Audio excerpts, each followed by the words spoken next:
नमस्कार दोस्तों, जय बद्री विशाल, जय श्री कृष्ण। तो जैसा कि आप जानते हैं, सच कहे के माध्यम से हम लोग हमेशा सच की बात रखते हैं। तो आज हमारे साथ जो मेहमान हैं उनकी ख्याति पूरे हिंदुस्तान में है, पूरे भारत में है, पूरे इंडिया में है। मनोज शर्मा जी ज्योतिषाचार्य हैं और ज्योतिष लोगों को पढ़ाते हैं पिछले 20 वर्षों से। तो मुझे ऐसा लगा कि जो हमारी भारत की राजनीति है, सच कहने के माध्यम से, तो मेरे दिमाग में एक अचानक से बात आई कि ये दोस्ती या वो दोस्ती, किसकी दोस्ती अच्छी है। तो दोस्तों, आप समझ गए होंगे, हमारा शो किसी पॉलिटिकल पार्टी को सपोर्ट नहीं करता, देश के लिए है, आप लोगों के लिए है। तो दोस्ती से मुझे याद आया कि मैं मनोज शर्मा जी से भी पूछूं कि आखिर ये दोस्ती और वो दोस्ती आज की है या सदियों पुरानी है। तो मनोज शर्मा जी, मुझे एक बहुत ही फनी सा मेरे दिमाग में आ गया कि दोस्ती राजनेताओं की बिजनेसमैन से बहुत पहले से होती रही है। जी जी। 2013 से पहले लोग गाना गाते थे, फिल्मों में आता था कि भाई महंगाई डायन खाए जात है, तो वो भी एक दोस्ती हुआ करती थी। आजकल भी बहुत मशहूर हो गया है दोस्ती। अब दोस्ती, कुछ लोगों की दोस्ती ऐसी हो गई है कि सरकारें पलट जाती हैं। ठीक है। सरकारें ऐसे पलटती हैं, तो मेरा ऐसा मानना है कि मैं बद्री विशाल में बहुत विश्वास रखता हूँ, जी जी। बद्री नारायण जी में आस्था से मैं मानता हूँ, पर जी। मैं हर धर्म को मानता हूँ। ठीक है। हिंदू, मुस्लिम, सिख, ईसाई, हमारा जो शो है सच कहें, जी जी। ये सारे धर्मों के लिए है। तो मेरा आपसे एक सवाल है कि क्या ये लोग दोस्ती करते टाइम, राजनेता और बिजनेसमैन की बात कर रहे हैं, क्या पूरा गणित बिठा लेते हैं क्या कि इतने विधायक तोड़ेंगे 50 करोड़ में या कोई 20 करोड़ में, और कितने आसानी से, कितने प्यार से उसको किए जाते हैं। मैं आपको एक उदाहरण बताता हूं। जी बताएं। मैं किसी पार्टी को सपोर्ट नहीं करता, जैसा मैंने आपको आते ही बोला कि ये पॉलिटिकल शो नहीं है, ये जनता के लिए है, सच कहें हमारा जी। अब महाराष्ट्र में 2 विभाग लड़ रहे हैं, एक महाअघाड़ी है, महायुति है। अब मैं किसकी तारीफ कर दूं? किसी की नहीं कर सकता जी। क्योंकि जो शरद पवार साहब हैं जी और जो इधर के लोग हैं, दोनों साइड के जो लोग हैं, फडणवीस साहब हैं, दोस्ती तो सबकी है। एक बड़े बिजनेसमैन से, नाम हम लोग लेते नहीं है किसी का, इसलिए बड़े बड़े जो 2 पार्टियां हैं उनके बड़े लोगों का ही नाम लिया मैंने। और दोस्ती इतनी पक्की वाली है कि सब वास्तु फेल है, सारे हस्तरेखाएं फेल हैं, और वो लोग ऐसी पक्की वाली दोस्ती करते हैं जी। कि हमारे साहब लोग विदेशों में जाते हैं और उस दोस्त को अगले दिन से ही करोड़ों का काम मिलना चालू हो जाता है। जनता त्रस्त है, दुखी है। तो मैं क्योंकि मैं खुद जी वास्तु में मानता हूं पंडित जी, ठीक है। मैं मानता हूं, मैं हस्तरेखा में भी मानता हूं, मैं भाग्य में भी मानता हूं। कृष्ण ने गीता में कहा था, कर्मण्येवा अधिकारस्ते, कर्म में भी हम मानते हैं। जी जी। जब हम कर्म करेंगे तो फल हमको मिलना है, आज नहीं तो कल। जी। ऐसा ही कहते हैं कि बुराई जब भी होती है तो उसके ऊपर अच्छाई हमेशा जीतती है। जी जी। तो मनोज शर्मा जी, बहुत दिनों से मैं आपसे मिलने के लिए उत्सुक था। आज फाइनली मैं आपको ले आया, आपके क्लास से उठा करके। इतने बिजी शेड्यूल में आपने टाइम निकाला, तो थोड़ा अपने बारे में बताइए, और फिर मैंने जो सवाल पूछा ज्योतिष से, उसको थोड़ा लिंक करिए। जी जी जी। जय जय श्री राम। दोस्तों मैं ज्योतिषाचार्य मनोज शर्मा एक बार फिर आपके साथ में हूँ। दोस्तों, हम विगत कई वर्षों से ज्योतिष को पढ़ा रहे हैं। हम एस्ट्रो, वास्तु, लाल किताब, टैरो, हस्तरेखा, कलर थेरेपी, रेकी, अन्य विषयों पे यदि आप सीखना या जानना चाहते हैं तो नीचे दिए गए नंबर पे आपसे संपर्क कर सकते हैं। जैसा कि आपने सवाल किया कि वो दोस्ती अच्छी है, ये दोस्ती अच्छी। देखिए, राजनीति में एक चीज बड़ी अच्छे से है कि परमानेंट ना तो कोई दोस्त होता है, परमानेंट ना ही कोई शत्रु होता है। पहला सिद्धांत यह लागू होता है। अब आपने बोला कि 2 दल लड़ रहे हैं और उसमें जीतेगा कौन? सर, जीतने के ऊपर 2 परिभाषाएं निर्भर करती है। मैं ज्योतिषीय परिदृष्टि से अगर बात कर रहा हूं, पहला कि जिस व्यक्ति विशेष के पीछे वो पार्टी या संगठन है, उसकी दशा अंतर्दशा क्या चल रही है। यकीन माना दोस्तों, आप लगा के देख लेना, हम तो ज्योतिष करते हैं महाराज। और दूसरा, यदि वहां से नॉमिनेट कर दिया, एज ए मुख्यमंत्री नॉमिनेट कर दिया है, तो उसकी दशा अंतर्दशा क्या चल रही है। एक छोटा सा उदाहरण मैं आपको देना चाहूंगा। मेरे मामा जी क्रिकेट के बहुत ज़्यादा शौकीन रहे हैं। इवन बात करें कि अगर रिपीटेड मैचेस भी आते थे तो वो भी देखते थे, अखबार में दोबारा उसी खबर को पढ़ते थे। और मैं मामा जी से कहता था, मामा जी कल जीत तो गए हैं। कहते यार मुझे बहुत अच्छा लगता है। 2008 या 9 के अंदर राहुल द्रविड़ के नेतृत्व में भारतीय टीम वर्ल्ड कप के लिए गई, हार गई। और जाने से पहले मामा जी ने पूछा मुझसे, भैया जीतेगा कौन। उस टाइम में इयान चेपल जो थे कोच थे, और राहुल द्रविड़ थे कैप्टन थे। देखिए, एक कैप्टन का मतलब है कि उस सारी चीजों के ऊपर एक आपको कैप्टन नियुक्त करना, उसकी जीत भी उसकी और हार भी उसकी। लेकिन उस टाइम के ऊपर उनकी कुंडली में वो उस प्रकार का योग नहीं था। मैंने कहा मामा जी हो सकता है कि ये पहले राउंड में, दूसरे राउंड में, लेकिन जीतेंगे नहीं, यह निश्चित है। वही हुआ, वह दूसरे राउंड में बाहर आ गए। तो मेरा कहने का मतलब केवल एकमात्र ये है कि अगर आप नॉमिनेट कर देते हैं तो आधी दशा अंतरदशा उसी की लग जाती है। मैं बिल्कुल अगले सवाल पे आना चाहूंगा, क्योंकि मैंने कहा मैं वास्तु को इसलिए मानता हूं कि वास्तु हजारों लाखों साल से हमारे देश में है। जैसा मैं वास्तु को ठीक है। आप इंडिया के, हिंदुस्तान के, भारत के जितने भी मंदिर देखेंगे, जी, उनका एक वास्तु से बड़ा लगाव रहा है, जो पुराने बने हुए। ठीक है भाई, पूरब की तरफ उनका द्वार होता है। इसी तरीके से हम वास्तु को मानते हैं। जी बिल्कुल। और वास्तु के कारण हमारे यहाँ बहुत सारे त्योहार मनाए जाते हैं जी। मैं इस चीज को बिल्कुल लेता हूँ और बड़े अच्छे तरीके से लेता हूँ, लेकिन मुझे बहुत पीड़ा होती है पंडित जी। मेरे दिल में एक वेदना है जी, और वेदना ये है कि चुनाव के मौसम में और चुनाव के मौसम के बाद आजकल लोगों ने सिर्फ कुर्सी की राजनीति को पकड़ के रखा हुआ है। सत्य उच्चन। और अपने दोस्तों के लिए ही वो काम करते हैं, ठीक है, अपने नजदीकी लोगों के लिए काम करते हैं। मैं बहुत दुखी होता हूँ, कई बार मेरे आंसू भी निकलते हैं इस बात से कि कहाँ गए वो महात्मा गांधी वाले विचार, कहाँ गए सुभाष चंद्र बोस वाले विचार। लोग सिर्फ बातें करते हैं, भाषण देते हैं, और आप मीडिया का चैनल पंडित जी उठा के देख लीजिए, बस उनका चेहरा ही नजर आएगा। मतलब उन्होंने जैसे लिख रखा हो कि भाई हमको ही दिखना चाहिए। कोई भी पार्टी, एक ने कब्जा कर रखा है डिजिटल मीडिया पे, वो डिजिटल मीडिया पे आएंगे। एक ने कब्जा कर रखा है कि हमारे जो मेन स्ट्रीम मीडिया है वहां पे आए। और ये, क्योंकि मैं दिल्ली से आता हूं, मैं एक पॉलिटिकल पार्टी से कभी जुड़ा रहा, और मैंने फिर अंदर जाके ये देखा पंडित जी कि लोगों को अपना फोकस डालना, और फोकस डाल करके देश से कुछ लेना देना तो है, कोई लेना देना नहीं है। मैं आपको एक सच्चाई बता रहा हूं, उनकी जो दोस्ती है वो उस मीटिंग में शामिल होते हैं बड़े प्यार से। अरे भाई, मैं कहता हूं, और आप यकीन नहीं मानेंगे पंडित जी, जनता को बेवकूफ बना रहे हैं ये लोग। जनता जिसकी लगाए आस, मैं बताता हूं, जिसकी आस लगाती है तो कागजों में वो विकास कर देते हैं, कागजों में।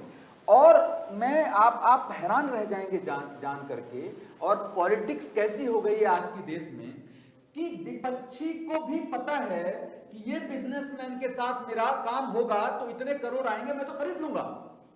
हमारे देश में पहले भी ये होता रहा होगा, मैं ये नहीं कहता, लेकिन आजकल तो खुलेआम हो गया है। आज तक तो खुलेआम हो गया है। वो ये सोचते हैं कि भाई जीतने तो दो, और जनता को बेवकूफ बना रहे हैं। हर न्यूरोलॉजी को, हर एस्ट्रोलॉजी को तोड़ देते हैं पैसे के दम पर कि भाई आ जाओ, आपको मुख्यमंत्री बना देते हैं, 50-50 करोड़, 100-100 करोड़ आएंगे, और नेता लोग इसको भाषण में कहते हैं। क्या ऐसी कोई ज्योतिष है जो इसको पता लगाए कि गरीब लोगों के दिल में क्या है? देखिए, जी, पहली बात मैं आपके सवाल का जवाब देने की कोशिश करता हूँ। जो भी हमारे साथ में ये प्रोग्राम सभी जाति, सभी धर्मों के लोग देख रहे होंगे, नंबर एक। दूसरी महत्वपूर्ण बात है, इसमें बहुत सारे ऐसे भी जो ज्योतिष को जानते भी होंगे। बिल्कुल बिल्कुल। क्या होना चाहिए मैं बाद में बोलूंगा, क्या होता है वह मैं पहले बोल रहा हूं। देखिए, ज्योतिष का एक नियम है जब भी किसी भी ग्रह की दशा अंतरदशा अंतरदशा आएगी वो पहले अपनी अपनी देगी। उदाहरण के लिए गुरु की महादशा आई, वह महादशा अंतरदशा और पतंतर दशा वही होगी। सर मैं नहीं कह रहा, शास्त्र कह रहे हैं। शास्त्र एक, फिर जहां पे वो बैठा है उसका वो फल देगा, फिर वो जहां देख रहा होगा फिर उसका फल देगा, और जहां का वो कारक है फिर वहां का फल देगा। तो भाई ये जब ज्योतिष में उसी प्रकार से है, तो जब नेतागण अगर इस प्रकार का विचार कर रहे हैं तो क्या है, नंबर एक होना सभी के लिए चाहिए, सभी का साथ सभी का विकास, जो कि हम देख भी रहे हैं कुछ जगह पे। आज भारत में अगर बात करें तो जो भारत की एक छवि जो पहले हुआ करती थी आज वो नहीं है, आज वो नहीं है। पंडित जी एक मिनट जी, हमारा जो ये शो है ना ये सच कहे हैं, ठीक है, और हम बोलते हैं सच, ठीक है। मैंने शुरुआत में आपको बोला पंडित जी कि ये किसी भी पॉलिटिकल पार्टी से प्रेरित है ही नहीं। सर मैं पॉलिटिकल पार्टी की बात ही नहीं कर रहा सर, मैं तो बोल कि रहा हूं, मैं वो नहीं बोल रहा हूँ। मैं मेरा सवाल एक बड़ा कड़वा सा ही है जी। और सच भी है। हम भी ब्राह्मण हैं, आप जी, भी ब्राह्मण हैं। जी, क्या हम ब्राह्मण हैं तो हम दूसरों को छोड़ दे क्या? पहली बात। ठीक है। दूसरी बात कि अब मैं आपको एक दूसरी चीज पे लेके आता हूं। अब आपने पॉलिटिकल बात की, सबका साथ सबका विकास में, उस पे लेके आता हूं। एक पार्टी कहती है कि बटोगे तो कटोगे, ठीक है, एक पार्टी कहती है, ठीक है, एक पार्टी ये कहती है कि सब साथ में आए, वो कहती है जी कि आरक्षण को इतने परसेंट से इतने परसेंट बढ़ा दो। एक पार्टी कहती है कि एक साथ आ जाओ तो आप बचोगे। क्या हम पहले कट गए थे? आरक्षण जो है, एक पार्टी कहती है कि 50% से ऊपर होना चाहिए, जातिगत जनगणना होनी चाहिए, ठीक है। मैं उससे भी सहमत नहीं रखता। एक पार्टी कहती है कि कटोगे तो बटोगे तो कटोगे, यानी 80% 90% एक साथ आ जाओ, 20% को मार देंगे। ठीक है, आप बोलिए। हाँ बोले। दूसरे तरीके से यही आ गया।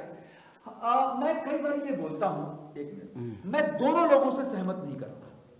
मैं ये कहता हूं कि सिर्फ सत्ता पाने के लिए, और हमारा राय क्रिएटिव प्रोडक्शन बहुत जल्दी ये घोषणा करेगा, राजनीतिक घोषणा करेगा। मैं आपके माध्यम से पंडित जी ये बताता हूं, आप मेरा भाग्य देखें, अच्छी बात है जी, जी, और आप समझ जाएं तो भी अच्छी बात है। ये है। घोषणा इसलिए है क्योंकि मैंने ये देखा कि मेडिकल हमारे देश में है। मैं स्पेसिफिक बात करूंगा। पहला आपने कटेंगे बटेंगे, पहले उस पे तो समझ लें प्रभु। आपने गुरु, मैं समझ रहा सर हूं। देखिए, एक मिनट, उसमें केवल कहने का तात्पर्य ये है कि आप एक जगह होकर, हम जो जातियों के अंदर बटे हुए हैं वहां पे केवल तात्पर्य वो है कि जाति धर्म से ऊपर उठ कर करके एक अच्छे समाज के लिए हम मतदान करें, बस। एक नेता का बड़ा, अच्छा एक मिनट, आप समाज सेवा करना चाहते हैं उदाहरण के लिए, अरे सर कोई भी XYZ करना चाहता है, उसके लिए क्या होना पड़ेगा? राजनीतिक क्षेत्र में सत्ता हासिल करनी पड़ेगी पहली। अगर सुने हैं, किस कीमत पे? कटोगे बटोगे पे? क्या है? कटोगे बटोगे पे? सर कीमत कुछ भी हो, कुछ भी कीमत चाहिए। सर एक मिनट, मैं अगर राजनीतिक उद्देश्य से अगर यहाँ पे आया हूँ सर, मैं सुनिए एक मिनट, पहले के जो राजनेता वगैरह अगर रहे हैं, मैं बिल्कुल बिंदास होके कह रहा हूँ सर, उन्होंने जिस टाइम में किया उस टाइम में आप और हमारी शायद उम्र उतनी नहीं रही थी या समझ उतनी नहीं रही थी सर। हमने देखना ये होता है कि सभी राजनीतिक पार्टियां चोर है, सबसे कम चोर पार्टी कौन सी है उसको देखते हैं, नंबर एक, पहला सिद्धांत। आपने जो कहा, दूसरा ये है कि आज तक आप बढ़ते आए हैं, आपको भी 36 जातियों में कर दिया, ब्राह्मण भी 40 हैं, तो महाराज हम ब्राह्मण हैं और कौन से आले हैं और कौन से हैं ये तो नहीं है यार। मैं बताऊं, हमें कोशिश ये करनी है कि एक रहें, एक रहेंगे नहीं रहें, बंगात यूनाइटेड रहें, आप एक रहें, तो उसमें गलत क्या है? आप उसको परदेश में देख करके किसी भी रूप में लेके जाएंगे तो वो ठीक थोड़ी है। तो आप सवाल एक बार समझ लीजिए जो मैं कहना चाहता हूँ। जिस पार्टी ने ये नारा दिया कटोगे बटोगे, या जिसने कहा कि हम जातिगत जनगणना कराएंगे या 50% से ऊपर से आरक्षण देंगे, मैं दोनों पे विश्वास नहीं करता। आप सुन लेना पहले मेरी बात, मेरे सवाल पहले समझिए। आप यहाँ बैठे हैं, सच कहे हमारा शो है, आप मेरा सवाल सुनिए। मैंने कहा एक पार्टी कहती है कि आरक्षण डॉक्टरी में होना चाहिए, आरक्षण IAS के एग्जाम में होना चाहिए। एक पार्टी कहती है, दोनों ही पार्टियां ये कहती हैं आरक्षण होना चाहिए शिक्षा में, हर एक जगह पे। मैं कहता हूं, हमारे साथ एक एंकर यहाँ पे बैठी हुई थी जिनको हमने बुलाया था, उनके 90% नंबर थे दिव्या जी। ठीक है। 90% नंबर होने के बावजूद जिसके 60% नंबर थे उनको डीयू में एडमिशन मिला। ठीक है। ठीक है, क्या ये ठीक है? अगर जब वो लोग वहां पे जाएंगे, हमारे देश में आईएएस की परीक्षा की जाती है आईएएस की। आप मेरी बात ध्यान से सुनना पंडित जी पहले, फिर आप खुद ही फैसला करना, क्योंकि आप किसी एक जाति के पंडित नहीं हैं। आप हिंदू, मुस्लिम, सिख, ईसाई हर तबके के लोग आपके पास आते होंगे और आते रहने चाहिए। सही। आप मेरी बात समझिए, मैं कहता हूं सबसे पहले इस आरक्षण को गरीबी पे लेके आओ, शिक्षा में मत लेके आओ, डॉक्टरी में मत लेकर के आओ। मैंने ये बोला कि डॉक्टरी में मत लेकर के आओ, और देश में जो यूपीएससी की परीक्षा होती है उसमें मत लेकर के आओ। क्योंकि जब एक 33% वाले व्यक्ति को आप आईएएस की कुर्सी पे बिठा देंगे या एक डॉक्टर बना देंगे तो वो देश को तो बर्बाद कर देगा ना। उसको तो पता ही नहीं है देश कैसे चलाना है। क्या वो कुंडली से देश चलाएगा? नहीं, पहली बात। दूसरी बात मैं आपको ये बोल रहा हूं कि हमारा देश विविधता का देश रहा है बहुत सदियों से, पुरुषों से, आज भी रहा है। क्यों हम लोग उसको जातियों में बांट रहे हैं? क्यों हम लोग हिंदू, मुस्लिम, सिख, ईसाई में बांट रहे हैं? क्यों हमारे बाबा साहब अंबेडकर थे, उन्होंने जब संविधान बनाया, क्योंकि मैं एक मैकेनिकल इंजीनियर भी हूं और मैं उस संस्था से भी बिलोंग करता हूं। आरक्षण का अगर बात करें तो अंबेडकर साहब ने, शायद हो सकता है मैं गलत हूं, आप कोट कर देना, उन्होंने बोला था कि आरक्षण को 10 साल के बाद में समाप्त कर देना चाहिए। उसके बाद में सरकारें किसकी रही? एक नंबर एक। आप एक मिनट मैं उसी पे आता हूं। जिनकी आप बात करते हैं, मैं नाम नहीं लेना चाहता हूं, जो कहते हैं सबका साथ सबका विकास, सबसे ज्यादा आरक्षण को तो उन्होंने बढ़ाया। मैं बोला, एक मिनट आप मेरी बात सुनिएगा, मैं उनको बोलना चाहता हूं जिन्होंने ये बोला। अरे जब सबका साथ सबका विकास आप कर रहे हैं तो क्यों जाति में कटेंगे बटेंगे की बात करते हैं? अब मैं दूसरी पार्टी को भी बोलता हूं, वो कहती है कि 50% से ऊपर आरक्षण होना चाहिए, मैं उसको भी खिलाफत करता हूं। क्यों होना चाहिए? 50% से ऊपर? बाबा साहब, आप ही की बात को आगे कर रहा हूं, बाबा साहब अंबेडकर ने ये बोला। ये लोग नेता लोग डरते हैं, और हमारे आंखों के ऊपर जब हम रात को जाके टीवी खोलते हैं ना, तो एक चेहरा नजर आता है, और वो चेहरा हर मेन स्ट्रीम मीडिया पे आपको नजर आता है। जिसकी सरकारें होती हैं उसी का चेहरा नजर आता है, और वो डर जाता है। जब वो जाएगा उत्तर प्रदेश में तो वो बोलेगा बनारस जिंदाबाद, अयोध्या जिंदाबाद। मैं भी अयोध्या से बिलोंग करता हूं। और जब वही बंदा केरला में जाएगा तो उसकी भाषा बदल जाती है, वो अलग तरीके की बात करने लग जाता है। मैं सिर्फ पंडित जी, मेरा शो ये सच कहें इसलिए है कि मैं कई बारी मेरी तकरार हो जाती है, लेकिन वो अटल जी कहा करते थे कि मनभेद नहीं होना चाहिए, मतभेद होना चाहिए। आप और मैं एक ही प्लेटफॉर्म पे खड़े हैं, इसीलिए मैं किसी ब्राह्मण को ही बुलाना चाहता था, क्योंकि मैं भी एक ब्राह्मण। ठीक है। और एक ही पर्दे पे खड़े हुए हैं। हमको ये सोचना होगा, हम लोग यूथ हैं, मेरे ख्याल से हो सकता है, मैं कोई बड़ी बात नहीं है। बिल्कुल बिल्कुल करेंगे। वीर सावरकर जी गांधी जी के पास में गए थे और उन्होंने कहा था कि जाति प्रथा को समाप्त कर दें, उसके लिए आप क्या करेंगे? नंबर एक, कह रहे चार ही वर्ण रहने चाहिए, तो उन्होंने कहा नहीं होनी चाहिए, उसी टाइम में समाप्त हो जाती। नंबर दो, दूसरी बात, भाई हम ही जातियों में क्यों रहे भाई?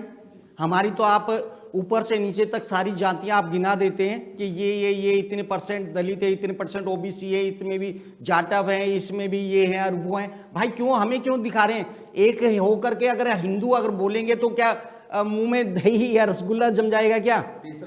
अन्य धर्मों के अंदर नहीं है क्या? अरे भाई हमारे में तो कम से कम मंदिर में भी एक साथ में जा सकते हैं सर।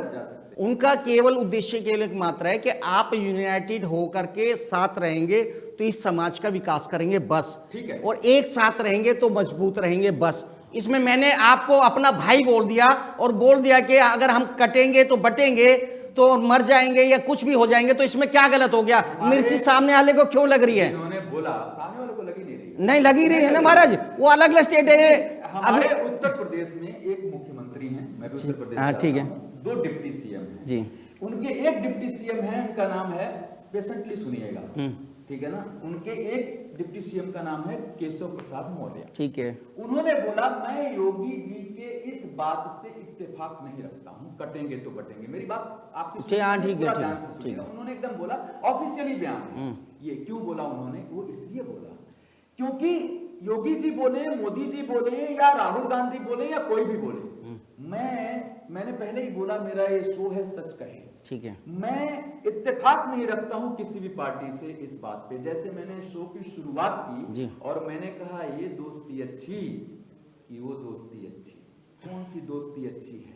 क्या आप उस दोस्ती को अच्छी मानते हैं जहां पे एक जगह आप जाते हैं और अगले टाइम से विदेशों में उसी एक दोस्त को पूरा का पूरा बिजनेस मिलना चालू हो जाता है? या वो वाली दोस्ती जो 2013 से पहले कोई एक पार्टी करती थी जिनके ऊपर महंगाई डायन का बहुत सारा गाना मिला? तो मेरा पंडित जी ये कहना है, आप बिल्कुल इसको अपने पे मत लेकर के जाइए, आप हमारे शो में आए हैं, हम आपका स्वागत करते हैं। मेरा सिर्फ कहने का मतलब ये है कि अगर मैं कुछ गलत बोल रहा हूं तो आप उसको क्रॉस कर सकते हैं, या आप कुछ गलत बोल रहे हैं तो मैं उसको क्रॉस कर सकता हूं।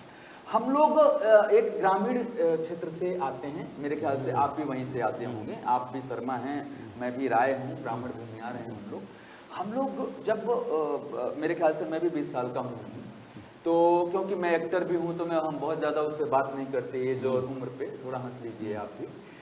तो कहने का मतलब क्या है कि हम लोग जब बचपन से जवान हो रहे थे तो हमने देखा हमारे गांव में ताजिया भी निकलता था। मैं अयोध्या के बहुत करीब हूँ, गोरखपुर के पास देवरिया मेरा गांव है।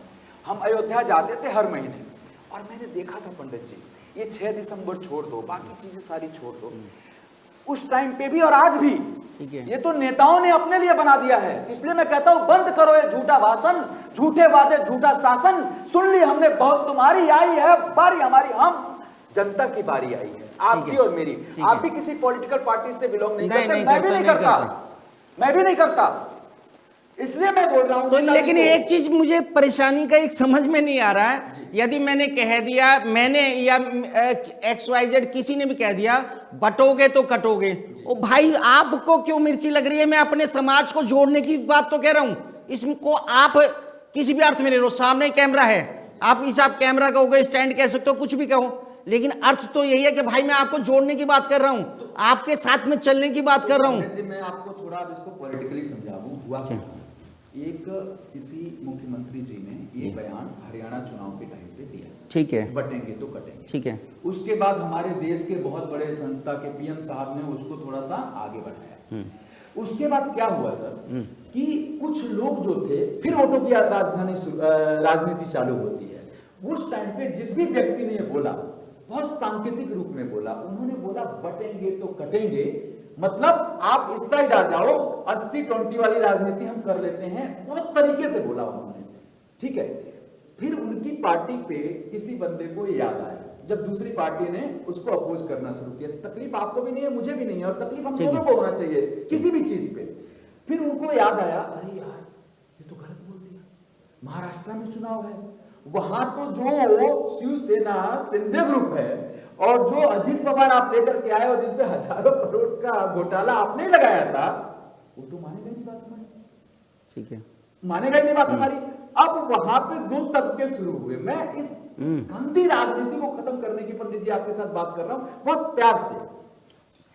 जब मैं कोई बयान दूं, अगर मैं एक समाज सेवी हूं या मैं कुछ भी हूं, जो मैंने बोला हम लोग एक ऐलान करेंगे, आज तो वो मौका है नहीं करने का, लेकिन हम लोग अपनी राय क्रिएटिव टीम के साथ कभी ऐलान करेंगे, आपको भी बुलाएंगे। जी जी। मैं ये मानता हूं कि अगर मैं गलत हूं किसी भी जगह पे, हमको अटल जी वाली बात याद रखना चाहिए। अटल जी वाला टाइम, भाई सुन लो एक मिनट, अटल जी की सरकार 1 वोट से गिर गई थी, हमने किया हाथ बंद। एक मिनट सर, देखो एक मिनट, आप मेरे को मौका दिया तो मुझे चांस तो दो।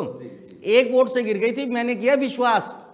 उस टाइम में नारा थोड़ी था बटोगे तो कटोगे, सरकार गिरा दी ना सर, 13 दिन की सरकार, और फिर बाद में भी सुनो, सैफुद्दीन सोज जी ने गिराई थी, सैफुद्दीन सोज जो थे उन्होंने ही गिराई थी ना 1 वोट से सर। अटल जी ने क्या बोला? सुन सर, गिर गई, मैं तो आउटपुट की बात कर रहा हूँ ना, गिर गई ना, उस टाइम में तो नारा नहीं था भाई साहब। आज का परिदृश्य यह जैसे को तैसा सर, मैं वो नहीं हूं, नमस्ते करोगे इधर मारो, तुम 2 मारोगे 4 हम भी मारने की हिम्मत रखते हैं, बस पहली परिभाषा। और राजनीतिक परिदृष्टि से आपको अगर समाज के अंदर अगर कुछ करना है तो सत्ता में आना जरूरी है। विपक्ष में रह करके आप लोगों की भलाई नहीं कर सकते। आप भारत की परिदृष्टि से 5वीं शक्ति भारत है, इससे पहले कहां पे थी महाराज? अब आप कहोगे जी पहले भी कुछ न रही थी। कर्जा कितना है देश में? कर्जा तो आप सबसे ज्यादा अमेरिका पे है, अमेरिका डूब रहा है क्या? अब वो एक मिनट, वही अगर कर्जे की अगर मैं बात कर रहा हूँ सर, कर्जे की अगर मैं बात कर, हाँ बोलिए। सबसे पहले आपने जो शुरुआत किया हम वहां से आते हैं। ठीक है। ये मंच है ना सच का, ना सच ठीक बोलता ठीक, है। जी जी। अटल जी की जब सरकार गिरी हम्म, तो अटल जी ने उस टाइम के एक बड़े मुख्यमंत्री को बोला था जी कि राजधर्म को निभाओ, ठीक है, कोई घटना घटी हो। ठीक है, और अटल जी ने एक बात और बहुत बड़ी की, उन्होंने ये बोला कि सरकारें आती रहती हैं, सरकारें जाती रहती सही है। हैं, मतभेद नहीं होना चाहिए, मतभेद हो सकता है लेकिन मेरी बात पूरा होना चाहिए। आपकी बात में जी। आज जो मैं राजनीति को देखता हूं पूरा मनभेद है। आप की पार्टी में एक पर्सन जो हैं, जब वो आपकी पार्टी में अंदर आ जाते हैं तो उनके ऊपर से सारी ईडी सीबीआई आप हटा देते हैं। आपका कहना है ये इंक्वायरी अभी भी चल रही है? शरद पवार के बेटे की अरे सर सर, आपको क्या पता, आप ये डिक्लेयर करके देंगे जी इंक्वायरी खत्म होगी, बोलो। एक आरटीआई लगा और अभी पता चल जाएगा सर।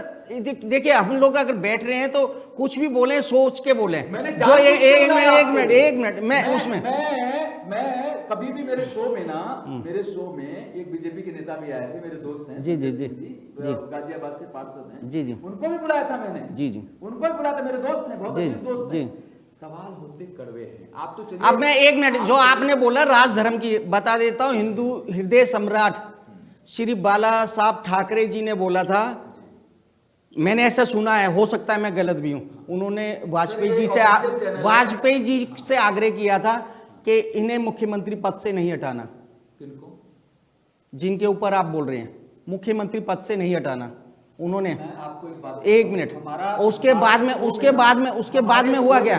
इतिहास गवाह है भाई साहब। सुनिए मेरी बात। हमारे शो में मैं आपको बताऊं सच कह के जो है ना, ये तो हम लोगों ने इतने नेता लोगों का नाम ले लिया बात करते करते, हम लेते नहीं है जनरली किसी के लिए। इसके लिए मैंने शो की शुरुआत में आपको बोला कि मैं ब्रजेश राय सच कहे के माध्यम से आपको बताऊं तो मैं जो जातिगत जनगणना है या 50% से ऊपर है उसको भी नहीं मानता, कटेंगे बटेंगे उसको भी नहीं मानता, बिल्कुल नहीं मानता हूं पंडित जी। मैं मानता हूं जी कि आप कर्म को मानता हूं जी, कि जब हम लोग यहाँ पे आके बैठे हुए हैं एक चैनल पे जी, एक डिस्कशन कर रहे हैं, ये डिबेट शो नहीं है जी जी, ये सच कहें एक शो है और जिसके माध्यम से हम लोग सच की बात कर रहे हैं जी। मैंने सिर्फ इतना कहा और मैं देश की जनता से यही बोलना चाहता हूं, उनके विवेक पे छोड़ देते हैं जी कि क्या हम लोग सब मिलके साथ नहीं रहते थे क्या? ठीक है, हम सब मिलकर के शिक्षा को बढ़ावा नहीं देते थे क्या? पहले भी ये चीजें होती रही होंगी। हमारे पुरखों ने कितनी मुश्किल से इस देश को आजाद कराया, उसमें सभी लोग शामिल थे। मैं कह रहा हूं उसमें वल्लभ भाई पटेल भी थे, महात्मा गांधी जी भी थे, सरदार अपने भगत सिंह जी भी थे, सुभाष चंद्र बोस जी भी थे। मेरे दादाजी 105 साल के गुजरे, उनके पिताजी से मैं वो आज़ादी के आंदोलन में वो लोगों ने गांधी जी के साथ देश को आज़ाद कराने में आपके भी पुरखों ने सबने एक योगदान दिया, सबने योगदान दिया। क्या वो ऐसे देश की परिकल्पना करने की कोशिश भी करेंगे? और मैं बताता हूँ, बाबा साहब अंबेडकर साहब ने जब ये संविधान लिखा तो केवल बाबा साहब अंबेडकर नहीं लिख रहे थे, उनके नीचे 150, 200, 300 लोग और भी लोग लिख रहे थे। प्रधानमंत्री थे तो नाम उनका है। उसमें हिंदू भी थे, मुस्लिम भी थे, सिख भी थे, ईसाई भी थे। ठीक है। बाबा साहब अंबेडकर ने हमेशा यही बोला कि भाई आप कटेंगे और बटेंगे नहीं बोलेंगे, उनके संविधान में था। आप बहुत ये नहीं कहेंगे कि भाई आपका वोट जिस साइड में है उस साइड में भी 50% से ऊपर आरक्षण दे दो। उन्होंने ये बोला, और जो मैं भी ये मानता हूं, सुप्रीम कोर्ट ने भी बोला है कि सबसे बड़ी देश में है गरीबी। आप पंडित जी, आप एक मिनट आरक्षण की बात करते हो, आप ब्राह्मण है ना जी भाई? एक मिनट, मेरे बहुत सारे मित्र है ना, घर से उन संबंध है, वो आप सभी जाति सभी धर्मों के जी। जाति प्रथा का अगर बोलबाला की अगर बात करें, हम शहरी लोग में रह रहे हैं तो शायद यहाँ पे इतना नहीं है। गांव देहात में जाके देखो भाई, आज होना नहीं चाहिए, वो बात अलग है, हो रहा है ना। जब तक बेटी या रोटी एक साथ नहीं होगी, जब तक ये जाति प्रथा खत्म नहीं हो सकती। एक मिनट, बेटी या रोटी के लिए आप और मैं तैयार हैं क्या? सबसे पहले एक तैयार हैं, बेटी या रोटी की परिभाषा की बात करें, एक थाली में खाएंगे भाई, और हम शादी विवाह एक दूसरे के परिवारों में करेंगे, करना चाहिए, एक करना चाहिए। लेकिन वहां पे एक है ना वो गोत्र संबंध बनाया है, ठीक है, मैं जाति को प्रेफरेंस नहीं दे रहा। सीधी सी परिभाषा यह है कि जब तक हम उस समाज को ऊपर लेकर नहीं आ सकते, जो कि अभी किसी भी कारण से नहीं हुआ है, तो यकीन मानना कि कहीं ना कहीं एक परेशानी का सबक रह सकता है। लेकिन मेरा मानना है कि सबसे ज़्यादा हम लायक हम बनाएं, उन्हें एजुकेशन और अच्छे से दें, जहाँ पे कमियां रह गई हैं उनको और अच्छे से हम दें, ठीक है। और जब तक आरक्षण के लिए अगर बात कर रहे हैं तो आरक्षण के मूल्यांकन होना चाहिए, लेकिन आरक्षण समाप्त नहीं होना चाहिए जब तक बेटी और रोटी एक साथ ना आए। मैं फिर कह रहा हूँ कि जब तक बेटी और रोटी साथ नहीं आएगी, यकीन मानो दोस्तों, ये आरक्षण क्या हम जाति प्रथा में बंधे हुए हैं। कुछ जगह पे अगर बात करें तो आज भी मुझे कहते हुए थोड़ा सा वो नहीं हो रहा है कि हम लोग नीचे समुदाय को उनके कुओं से पानी नहीं ले सकते, ये जा नहीं सकते, वहाँ पे बहुत सारी और परेशानी का सबक है। अभी भी गांव देहात की बात करूँ, शहरों में नहीं ये रहा है, मैं सहमत हूँ।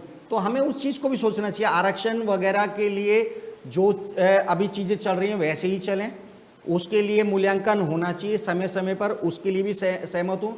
और लेकिन फिर मैं कहना चाहूँगा कि राजनीतिक परिदृष्टि से जो जैसा है उसके साथ वैसा बिहेव करें। सीधी सी परिभाषा, आप मुझे राम राम कहेंगे, मैं भी आपको राम राम कहूँगा। ये नहीं कहूँगा सर वो पीछे वाला टाइम 1950 वाला के आप आओ एक थप्पड़ मारो और मैं भी थप्पड़ मार दूसरा गाला आगे कर दूँ। कहीं डिफर करता हूँ आपसे इस बात पे। मैं कहता हूँ कि आज भी हम गांधी के देश में रहते हैं, ठीक है। देखिए आपने बात की, मैंने कुछ रोका नहीं। मैं हिंसा के बिल्कुल खिलाफ हूँ, पहली बात। दूसरी बात, मैं जाति धर्म को नहीं मानता, ब्राह्मण होने के बाद भी। ठीक है। मैं चाहता हूँ सबको समान अधिकार मिले, होना चाहिए। तीसरा मैं ये चाहता हूँ पंडित जी कि देश में सबसे बड़ी जो आरक्षण मिलना चाहिए वो गरीबी है। मैं भी ब्राह्मण परिवार से आता हूँ, ब्राह्मण में भी बहुत गरीब हैं, बहुत गरीब लोग हैं, भूमिहार में भी बहुत गरीब लोग हैं पंडित जी, क्षत्रिय में भी गरीब लोग हैं, और वैश्य में भी गरीब लोग हैं, हिंदू में भी गरीब हैं, मुस्लिम में भी गरीब हैं, सिख में भी गरीब है, ईसाई में भी गरीब हैं। मेरा ऐसा मानना है कि जो देश की जो संस्थाएं हैं, जैसे मान लीजिए यूपीएससी की परीक्षा है, मेरे एक ब्रदर कमिश्नर हैं हर्षवर्धन राय, जीएसटी कमिश्नर हैं, डिप्टी कमिश्नर, और जो देश की संस्थाएं हैं, मैंने पहले भी अपने शो पे कहा था कि उनमें आरक्षण नहीं होना चाहिए, उनकी सिलेक्शन में आरक्षण नहीं होना चाहिए। वो हिंदू है, मुस्लिम है, सिख है, ईसाई है, जो भी आए वहां पे होना चाहिए। दूसरा मैंने कहा था कि जो हमारा मेडिकल है पंडित जी, जो एमबीबीएस डॉक्टर हमारे पास आता है और एमबीबीएस की डिग्री लेके आता है, अगर वो क्षत्रिय है, अगर वो ब्राह्मण है, अगर उसमें योग्यता है तो उसको मिलना चाहिए, ना कि अगर वो वैश्य है या मुस्लिम है, अगर 30%, 30%, 33% लेके आए तो उसको नहीं मिलना चाहिए। मैंने हमेशा यही बोला कि तभी जाके इस देश पे राज होगा। और मैं कहता हूं बंद करो रिश्वत, अपने दोस्तों को आगे बढ़ाना और देश के लिए सोचो। और पंडित जी बहुत मजा आया, सच कहने के माध्यम से हम लोग फिर एक बार डिबेट करेंगे। धन्यवाद दोस्तों, अगले शो में हम किसी और के साथ मिलते हैं। धन्यवाद दोस्तों।